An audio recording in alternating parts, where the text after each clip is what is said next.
മനുഷ്യൻ എപ്പോൾ ജന്മമെടുക്കുന്നു, പിന്നെ മനുഷ്യൻ എപ്പോൾ ഈ ലോകം ഉപേക്ഷിച്ചു പോകുന്നു, അതിനിടയിലുള്ള കാലമാണ് ജീവിതകാലം.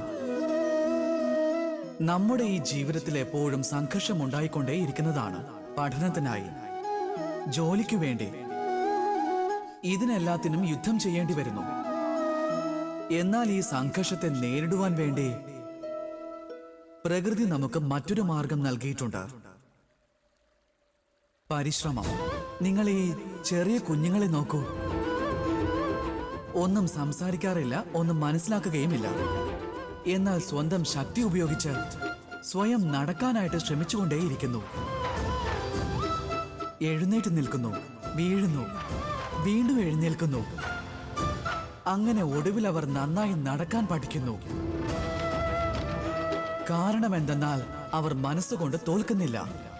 ജീവിതമാകുന്ന യുദ്ധക്കളത്തിൽ വരുമ്പോഴോ ഇടയ്ക്കിടയ്ക്ക് തോൽവിയെ നേരിടേണ്ടി വരികയും ചെയ്യും. പക്ഷെ ശരിക്കും തോൽക്കുന്നവരാണ് മനസ്സുകൊണ്ട് തോറ്റുപോകുന്നവർ. അതുകൊണ്ടാണ് പറയുന്നത്, യുദ്ധം രണഭൂമിക്ക് മുൻപേ മനസ്സാകുന്ന ഭൂമിയിൽ നടക്കുന്നുവെന്ന്. മൈതാനത്തിൽ തോൽക്കുന്നവർക്ക് ഒരുപാട് അവസരം ലഭിക്കുന്നു, പക്ഷെ മനസ്സുകൊണ്ട് തോൽക്കുന്നവർക്ക് അവസരമില്ല. രാധേ രാധേ.